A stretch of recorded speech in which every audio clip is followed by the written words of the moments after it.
name is Sade Mcgee, and I'm Cor'Shawn Mcgee's mother. Cor'Shawn was born November 18, 2004. He was 6 pounds, 9 ounces, and he was born at Greenville Memorial Hospital. Cor'Shawn, he was the same way he was as a young adult. He was smart, funny, and had a lot of energy. Cor'Shawn was a member at Long Branch Baptist Church. He was Christian when he was around 2 years old. He played basketball at the church. He sung on the choir. Most memorable moment when he was a child was when he started walking and they told me he wasn't gonna walk. I remember us going to the doctor and they just said that he wasn't gonna walk because of the way his feet was made. And then just one day he just started walking. I always been impressed with it because he played basketball very, very good. I had Cor'Shawn when I was 18 years old, and we basically grew up together. And he went through a lot of stuff with me. And he would always tell me, no matter what it was that we went through together, that everything would be okay. And it always did. It was always okay. I realized Cor'Shawn was special when he was first born because he was my first child. We just always have connected. Cor'Shawn was 2 years old. I started dating Vok, and Vok stepped in and became his dad because his real dad wasn't in his life. I'm Javakas Vok Hall, and I'm the father of Cor'Shawn Mcgee. As a child, he always smiled a lot. He used to suck his tongue all the time. It just irritated me, but he just did it, and I just got used to it, but he was goofy. And as he got older, we just bonded about everything because he was hitting puberty and maturing. But as a kid, he never acted his age. He kind of acted older than what he was. He was really ahead of his time a little bit. But I think what kept him ahead, he got a cousin, Marco, that he was cool with. They grew up together. Marco probably was a baby genius at that time, but I believe Sean was trying to keep up with Marco. He see Marco cooking in the microwave about 3, and he started trying to do it too, but he'll catch on quick. So he was always a person that'll watch and catch on quick. So that's what we bonded over. The lessons I tried to teach him, obviously, we ain't gonna always be here for you. So a lot of stuff you gotta learn and get on your own. But it was just always a saying that I always heard, my name is my name. And that came off a TV show I used to watch, The Wire. Basically what that means is, your name is your name. There's something that they can never take from you. You're gonna be buried with it, go with you when you die, whatever. So what you do, they stick with your name. And that's always what I wanted to tell them. You gotta be stand up and whatever come with it, you gotta deal with it, but your name is your name at the end of the day. I'm Shirley Harris, and I was Cor'Shawn's grandmother. I'm Jerry Harris, and I'm his grandfather. Cor'Shawn, as a child, he was my world because he was so sweet. And that mama, it was just the way he said mama. That was mine for me. Sean did a lot to keep the two of us together because he would come over there a lot, and then he'd sit around and he'd come and sit down in the middle of both of us, and then he'd start talking and stuff like that. And then sometimes my brothers would be over there, and we gave him a nickname. He had gave him this name for a while, and they would just love to see him come over there, and then he'd keep us laughing and everything. And that's what, I mean, it made it great. It made everything just great. You would love Cor'Shawn. So with him being a baby, him and Jamarcus was the same months apart, so you couldn't do one and not do the other. Sean wouldn't let you. I'm Brittany, and I'm Cor'Shawn's aunt. I'm Destiny, and I'm Cor'Shawn's aunt. To me, Cor'Shawn was unique because he could literally warm up a room. He never met a stranger. He's always smiling. He's always laughing. Like Vok said, he was the room. For me, what made Cor'Shawn unique was, again, his smile. It was like a light bulb in the room. He come in, the first thing you see is his smile. Every time I think about Sean, I smile. Even when I want to cry, I think about Sean and I smile because literally that's all he do. I mean, to have 2 different sets of friends at the time and it not be a lot of conflict and drama, especially with this generation of kids, that's loyalty, if you ask me, because I don't think I could do it.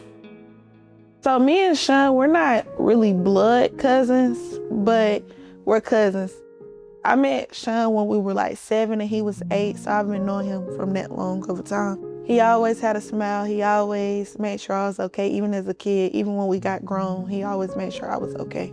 The girls were so crazy over Sean, and he always used to call me, "Big baby, what should I do? What should I do?" And I always used to tell him, "Just talk to one girl, Sean." Like, everybody loved him. I don't know why they loved him so much, but the girls used to go crazy. Like, girls used to text me about, "You need to tell your cousin this, and that." But I was just to tell him, just talk to one girl. Me and Twin really connected through like females, I'm not gonna lie. Like, that's how we got so cool. Like, it was the girls, but he was just like a genuine soul. He wasn't like any other person you would really meet. He wasn't really into it with nobody. He didn't do the beef. Like, he just wanted to have fun. Feel me? He was really a pure soul. The song that really broke me, One Wish, the song was really for him. Like, I was going through a lot when he passed away, dealing with my own personal stuff. And music really just been my only way of coping, you feel me? And I felt like with that one song, I got real vulnerable, you feel me? And the world felt it. Everybody who heard it felt it. Everybody who hear it feel it. Like, they tell me it's like one of the realest songs they done heard in a minute. But it was all for him. Everything was for him, from the song to the visual, everything.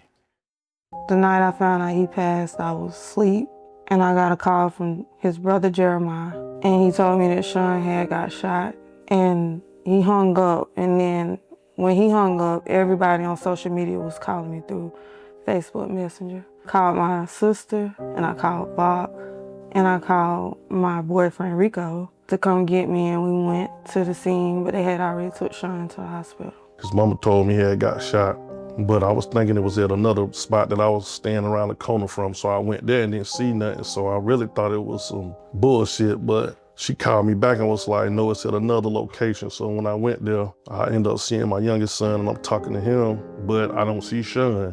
We actually got stopped by the police on the way to the hospital. But when we actually got to the hospital, something felt wrong. When they pulled us back to the small room, something felt worse. And then when they took us to, I believe, second or third floor, I just knew that he was gone. And just being there, just knowing in my heart that he was no longer with us, without the doctors even coming to say a word, it was just like shock. And then when we seen the chaplain, it was just like, it was a dead giveaway, you know? And then when they took us to the second or third floor, it was almost like we just knew it. Every step from the furthest floor emergency room to the third floor, it got heavier and heavier. When they took Cor'Shawn's life, they took a part of me because he was like my own. He wasn't just like a grandson. He was like that son I didn't have. When we had to go up to the hospital, and I could see it in the rest of them, that something wasn't going right. I just knew something wasn't right. Like, as soon as we got there, I just threw up everything I had eaten from cookout. And once they said he didn't make it, it just really hit me. Like, I just dropped to my knees and just started screaming. They called us back in the room and was telling us they had him in surgery. And they put us back in the weight room, and then they moved us to the second or third floor in the hospital. And they came back out and told us that, he didn't make it. And me and Vought went back there, and it was just like he was asleep. That shit was hard on me, just like it was hard on everybody else. Just being there for his mama, his sister, his little brother, not planning on doing that forever. Because I know if it would have been vice versa. I done been in situations where he done had to be there for my people. This is Chosen, AKA Fat Man, that is literally the splitting image of his daddy. The way he hold his mouth, the way he hold his tongue, the way he touch on you, like he likes to pull his ear. If you knew Sean, that's one thing. If you knew Sean and you really knew him, you would know he liked to do this all day. And this is exactly what Chosen do every day, all day. He was gonna be what he didn't have in his real father to his son, but without Vought being there to teach him, because Vought taught him a lot when his own father wouldn't teach him. So I know for a fact that Cor'Shawn was gonna be a good father. If Sean was here to be a father, I think he would have been better than me. Way better than me. Due to what me and him went through, what he learned from me, I think it would have been better. When I first met Chosen, I gave him my finger, and he squeezed it. And every time I see him, I always just, talk to him and say, "Is that you in there, Sean?" And he'll just smile and stuff. So I think we always have a connection. When I give him my finger and he squeezed it, because he always did that as a baby. That picture of me and him with his graduation gown on, that was my favorite picture. I can remember this day like yesterday. He was happy. And it showed on this picture too, especially how he had his arm around me. It was like every time it was like time for him to pass to the next grade or the next semester, he would straighten up and get his grades and stuff right. He always had told me that he was going to graduate, and he did. Like he graduated, and he did that for me.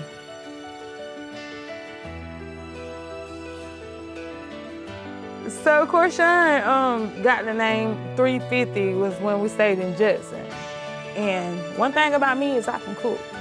And one of his favorite meals, him and my son, they love macaroni. And I was in the kitchen and I showed them how to make macaroni. And I told him, okay, well put it in the oven. He's like, what you want me to put it on? At this time, that's what Sean was probably like 7, 8. He said, put it on 350. He said, 350. I like that. And from then on out, when y'all see 350, it's the stove. 350 degrees, 350, that's what he got. And me and my sister got matching tattoos on our wrists, 350.